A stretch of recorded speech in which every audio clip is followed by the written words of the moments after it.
मित्रों, ये कहानी है एक किसान और एक नागिन की।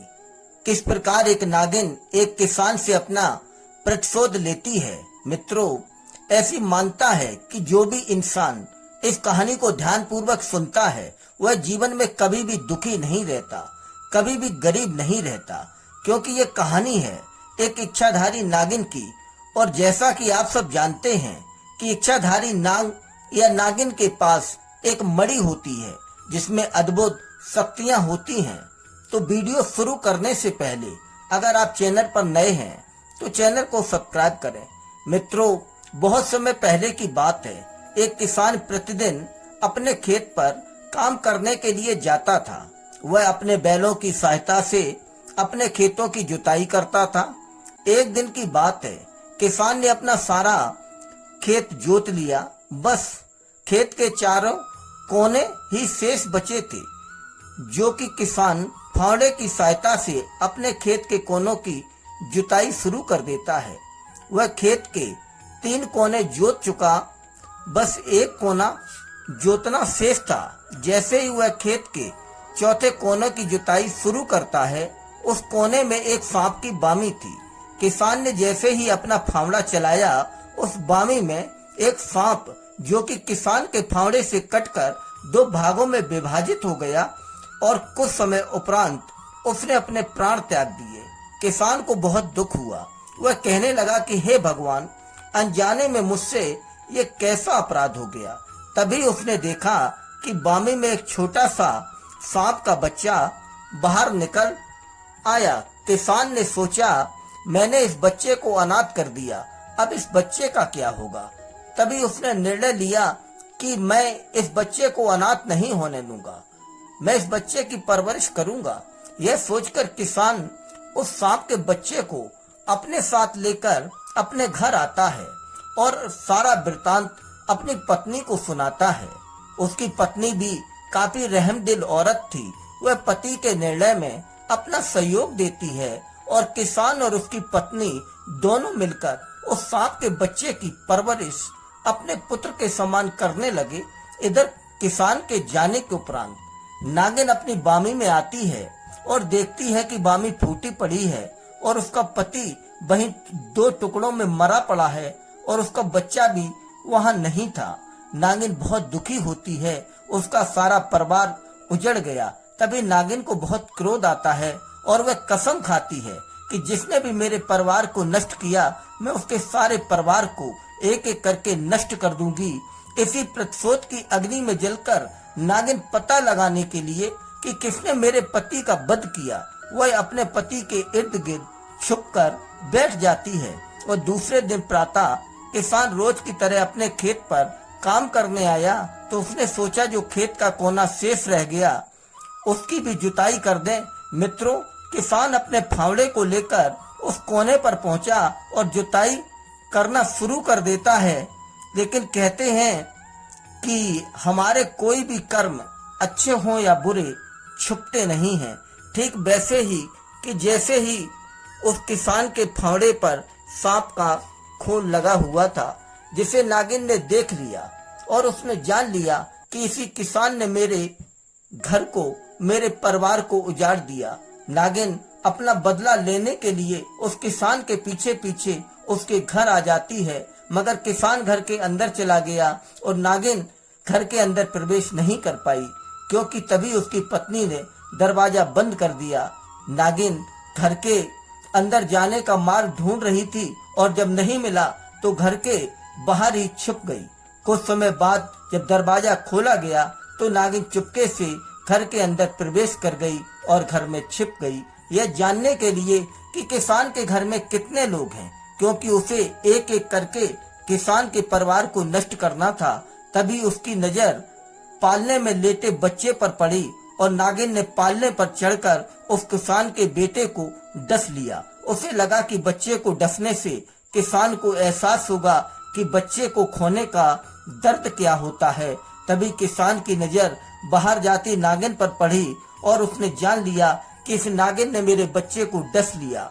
दोनों पति पत्नी रोने बिलखने लगे। रात्रि का समय था, बेचारे उपचार के लिए बच्चे को लेकर कहाँ जाते। क्योंकि उस समय आज की तरह ना तो हॉस्पिटल थे और ना ही डॉक्टर। उस समय तो बस वैद्य हुआ करते थे, वो भी दूसरे गांव में, और उस समय गांव भी बहुत दूरी पर हुआ करते थे। बेचारे किसान और उसकी पत्नी बच्चे को लेकर रुदन करते रहे। बच्चे का शरीर नीला पड़ गया और उसके मुंह से झाग निकला। अंततः किसान के बच्चे ने अपना दम तोड़ दिया। किसान की पत्नी और किसान ने एक दूसरे को धीरज बंधाया कि हमारा एक पुत्र और है, हम उसकी उस सांप के बच्चे की परवरिश का दायित्व निर्वहन करेंगे। और उन दोनों उस सांप के बच्चे पर अब पहले से ज्यादा प्यार और दुलार करने लगे।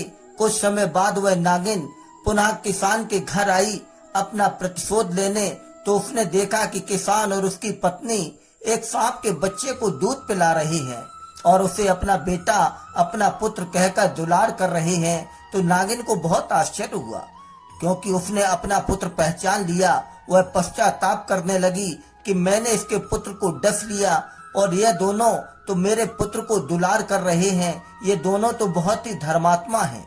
यह सोचकर वह वापस अपने पति के पास लौट आई और कहने लगी कि हे स्वामी, यह मुझसे कैसा अनर्थ हुआ। लगता है उससे अपराध अनजाने में हुआ और मैंने अपराध जानबूझकर किया। नागिन अपने पति के पास आकर विलाप करने लगी। इस तरह से थोड़ा और समय बीता तो नागिन के मन में विचार आया कि चलो चल के देखती हूँ कि कहीं किसान मुझे धोखा तो नहीं दे रहा। यही इच्छा लेकर नागिन पुनः किसान के घर पहुंची तो उसके आश्चर्य का ठिकाना न रहा। वो किसान और उसकी पत्नी उसके पुत्र को अपना पुत्र मानकर उसे सच्चे हृदय से दुलार करते और कहते, इस पुत्र के होते मुझे अपने पुत्र की कमी महसूस नहीं होती। यह सुनकर नागिन पश्चाताप की आग में जलकर कुंद हो चुकी और वह नागिन भगवान शंकर के मंदिर में जाकर भगवान शंकर से प्रार्थना करने लगी कि हे प्रभु, उस किसान को किसी भी तरह पुत्र की प्राप्ति हो। कहते हैं कि नाग और नागिन भगवान शंकर के परम भक्त होते हैं और उनकी इच्छा भगवान शंकर अवश्य पूर्ण करते हैं। एक दिन की बात है, किसान अपने खेत पर काम कर रहा था, तभी एक औरत एक बच्चे को अपनी गोद में लेकर आती है और किसान से बोली, भैया आप मेरे बच्चे को छिपा लो, क्योंकि कुछ दुष्ट लोग मेरे बच्चे की हत्या करना चाहते हैं। इतना कहकर वह वहां से भाग निकली। अगले दिन उस किसान ने उस औरत का मृत शरीर पाया।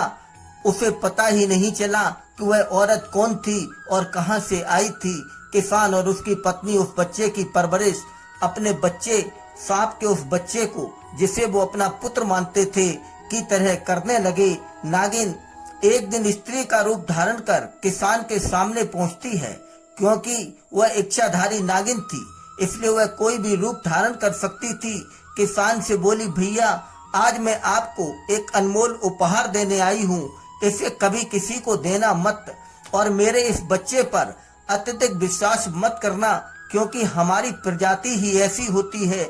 यह कहकर उसने अपनी मणि किसान को दे दी और पुनः किसान से बोली, जब तक ये मणि आपके पास रहेगी तब तक कभी भी आप दुखी और गरीब नहीं होंगे। और जब भी किसी को कोई सांप काट ले तो इस मणि को उस काटे हुए स्थान पर कुछ देर रख देना, वह स्वस्थ हो जाएगा। इतना कहकर वह औरत पुनः नागिन बन गई और अपने पुत्र को दुलार किया और अपने नाग के पास जाकर उसने प्राण त्याग दिए। किसान ने नाग और नागिन का अंतिम संस्कार किया। इधर उस नागिन के पुत्र ने भगवान शंकर की कठोर साधना की और मणि अर्जित की और फिर मनुष्य का रूप धारण कर अपने माता पिता यानी कि किसान और उसकी पत्नी के पास समय समय पर आता था। इस तरह किसान और उसकी पत्नी सुखमय जीवन व्यतीत करने लगे। मित्रों, इस कहानी से हमें यह प्रेरणा मिलती है कि हम मनुष्यों को कभी भी अपना धैर्य, अपना संयम नहीं खोना चाहिए। परिस्थिति चाहे जैसी भी हो, मनुष्य परिस्थितियों का दास नहीं बल्कि परिस्थितियां मनुष्य की दास हैं। आज की वीडियो में बस इतना ही। मिलते हैं अगले वीडियो में, तब तक के लिए राधे।